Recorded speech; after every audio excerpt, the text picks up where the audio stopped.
Hi, I'm Phil and I'm a newly diagnosed autistic older adult. Welcome back to part 2 of my introduction to autism and how it relates to me. In part 1 we looked at what autism is and what it isn't and had a bit of a look at some myths around autism. In part 2 I'll get a bit more personal with why I started on this journey, autism and its relationship to disability. We'll chat about some language around autism, look at some positive traits of being autistic, and I'll give a few tips for anyone thinking of pursuing a diagnosis. So let's dive on in. So why did I start down this journey of discovering that I'm autistic? This is complicated and yet simple. There are many ways I've identified through my life where I think, process and interact differently to most other people, some of which I've given examples of through this video, but many more besides.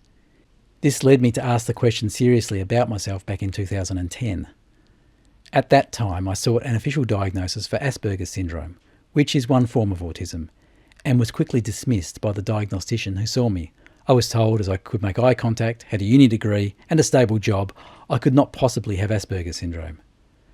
This left me deeply embarrassed and I completely buried the idea for the next 13 years. But things came up in my life that needed explanation, including a particular incident that again raised the long-buried question, could it be autism? This started a journey of self-discovery over a period of about 9 months, and involved hundreds if not thousands of hours of research and self-examination. This was greatly helped by watching countless hours of YouTube content from late diagnosed autistic adults and discovering that so much of what they had experienced was what I had experienced. I also undertook many online evaluations which helped confirm my suspicions. I'll leave a link in the video description to an excellent website, Embrace Autism, that has an extensive resource of free online autism and other related psychometric tests.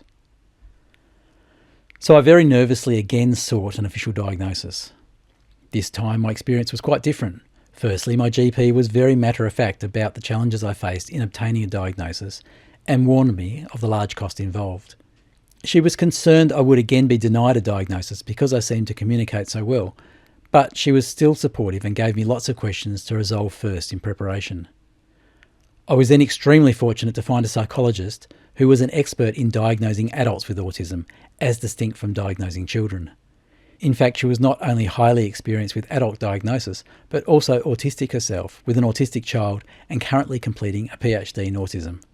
And to cap it off, she was a really nice person. The overall experience was fantastic, with the psychologist being able to share instances through the process where she could personally relate to my experiences. So is autism a disability, disorder, or just a difference? The term autism spectrum disorder is the current official diagnosis given to autistic people. The diagnostic criteria, and thus the word disorder, comes from a medical view of disability. The criteria for diagnosing autism is contained within the DSM-5, or Diagnostic and Statistical Manual of Mental Disorders 5th edition, which is used in many countries. Also used in some places is the ICD-11, the International Classification of Diseases 11th revision. As is pretty obvious, it's problematic that the diagnostic criteria for autism, which we have established is not an illness, is contained within the manuals for diagnosing mental disorders and diseases. This leads on to the question, is autism a disability? The answer is clearly yes, but the reason is nuanced. The medical model of disability is that the person is disabled because of their impairments or the conditions they have that is disabling them. In essence, it focuses on the problem with the person. This places the onus on the person to seek supports. The social model of disability, however, recognises that a person is disabled because of the way society is organised and the barriers within society that disable the person. This places the onus on society to be inclusive to the needs of the person. Autism in itself is not disabling. The autistic brain is fully functional and not deficient. What is disabling is the fact that society is built around neurotypical brains and ways of doing things. This could be thought of something like a Mac program trying to run on Windows. The Mac program might be brilliant, but it just doesn't work well in the wrong environment. It's this trying to work in the incompatible environment that causes things like anxiety, depression, burnout, etc., which is disabling. So leading on from that is the question of why it was important for me to seek a diagnosis. Why would I want to have a label placed against me that firmly puts me into a disadvantaged and marginalised group and pay a lot of money for the privilege? Why would I want my medical record to have a label placed against it that can never be removed? Well, there are a number of reasons. Firstly, to explain why things have gone wrong in my life in ways that have been inexplicable to me, to feel validated about how I am, and to better understand who I am. Also, I am aware that autistic people generally have poor life outcomes, and while my life has been generally pretty good, I know that can change, so why not be aware and proactive about my own path? Let's talk a little bit about language and labels around autism and autistic people. Many autistic people prefer to be called autistic rather than a person with autism. The reason for this is that autism is not something we have acquired along the way in life. We have been autistic from birth and we will die autistic, so in many ways it describes the core of who we are.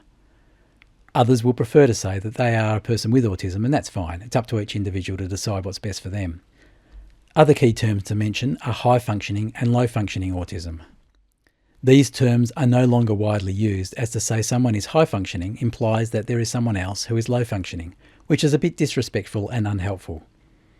Also, to say someone is high-functioning might be to downplay the struggles they face on a daily basis that no one else can see. Likewise, to label someone as low-functioning may deny them opportunities, as they may be dismissed as having no or very limited potential. Instead, autistic people are referred to by their individual support needs. Level 1, low support needs. Every autistic person will have some level of daily support needs. I fit into this group for my communication and social challenges. Level 2, moderate support needs. In Australia, this is the minimum level that can access government support through the NDIS.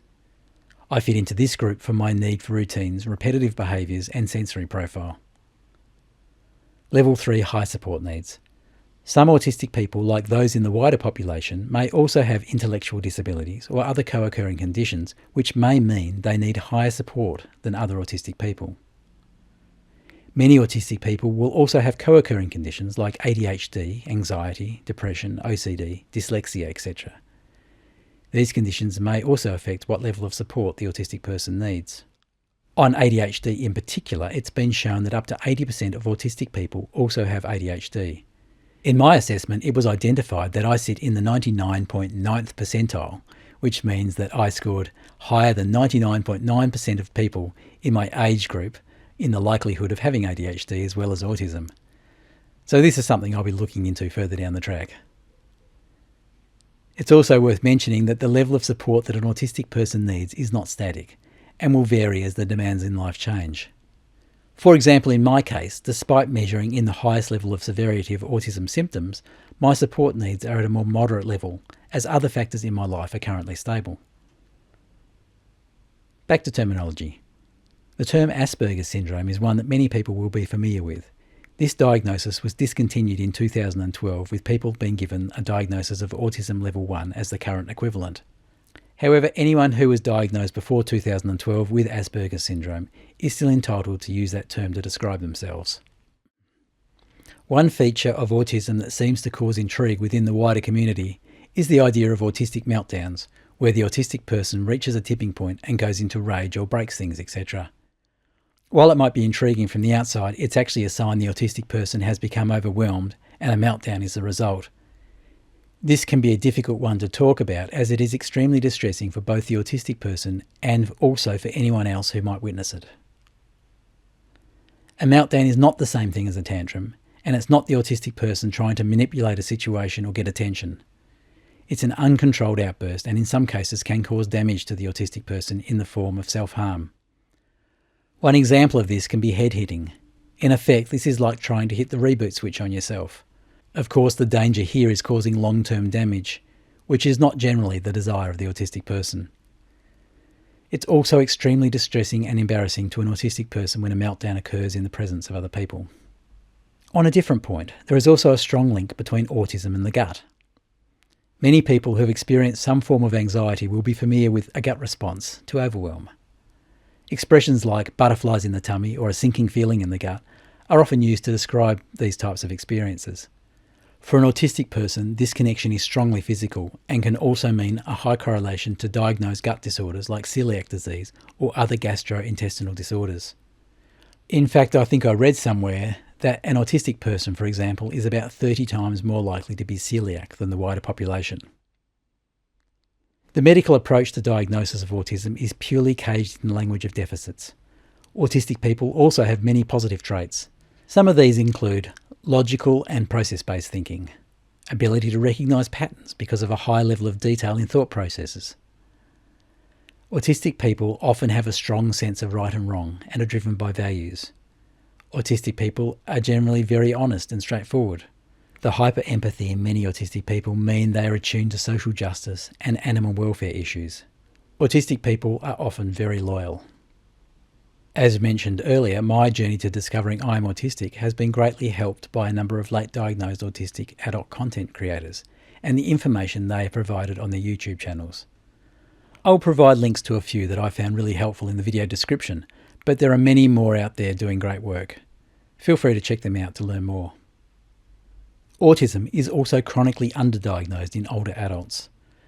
The reason, quite simply, is that when we were children, the diagnostic criteria was not developed enough to identify anything other than classic autism, which is autism plus severe intellectual disability. Even the term Asperger's syndrome was not coined until 1980. Approximately 3% of children are currently being diagnosed as autistic, but the prevalence of autism in the wider adult population is maybe only a tenth of that figure. As we know, you can't acquire or lose autism through life, so there is no reason for there to be any difference in the actual rates of autism across the age spectrum. But obviously there is a disconnect between the actual rate of diagnosis and the rate of autism in adults, and that gets worse for older adults. Thus, there are many people out there like me who are discovering this about themselves later in life. Finally, if you've started down the road of self-discovery on the autism journey, keep going, it's worth it. I guess for most people, the goal is to get a formal diagnosis so we can feel validated in our life's experiences. If that is you, then a couple of things that I've found useful may be worth considering. Don't rush booking the diagnosis. However, you may need to take into account how long the waiting time is before an appointment is available and book accordingly. Use the waiting time to do your research. Understand what the DSM-5 criteria mean and work out your justification to each point. Document your life's experiences that you think are relevant, whether they align exactly to the DSM-5 or whether they are similar to other autistic people's experiences. Watch lots of YouTube videos from autistic adults and document the bits that relate to you. My personal document of traits and experiences came to about 40 pages, and the psychologist was happy to get this level of detail and context. When ready, book an appointment with a GP and start the conversation with them. Don't be put off if they don't appear as enthusiastic as you are about the idea. They may give you a whole lot of questions to go away and think about. It's easy just to walk away at this point, but do the work to see if there are answers to the question the GP asks. It may strengthen your case when you do see a diagnostician. Both psychiatrists and psychologists are able to diagnose autism. Do the research to find out the right person to diagnose you. In my case, I approached a number of providers by email stating I was an older adult looking for an autism diagnosis, but as I was a high-masking person, I wanted someone who was experienced in diagnosing, in my case, people over 50. I got answers back from a few which looked promising, but the person I ended up going with emailed me directly with some great information both about herself and her experience, but also about the way the process could be done to best effect. This resonated with me, so I chose to proceed. In Australia, adult autism diagnosis is not covered under any government rebates, but the psychologist advised me to get a mental health care plan from my GP, which meant I could have a subsidised session with her prior to the actual diagnostic appointments. In this session, she was able to advise me whether my case was strong enough to continue. This meant I could undertake the expensive diagnostic process with at least the confidence of knowing that the psychologist was on my side. Alrighty, that's enough for now. I hope this has been useful in understanding a little bit about autism. In fact, I've only just touched on the traits of autism. There are so many more that myself and other autistic people experience. This also includes the complex relationship that autistic people have with work and employment, but that's a discussion for another day. My initial thought is for this to be a one-off explanation video for family and friends, but if you want to hear more about my experiences of autism in general, drop me a comment.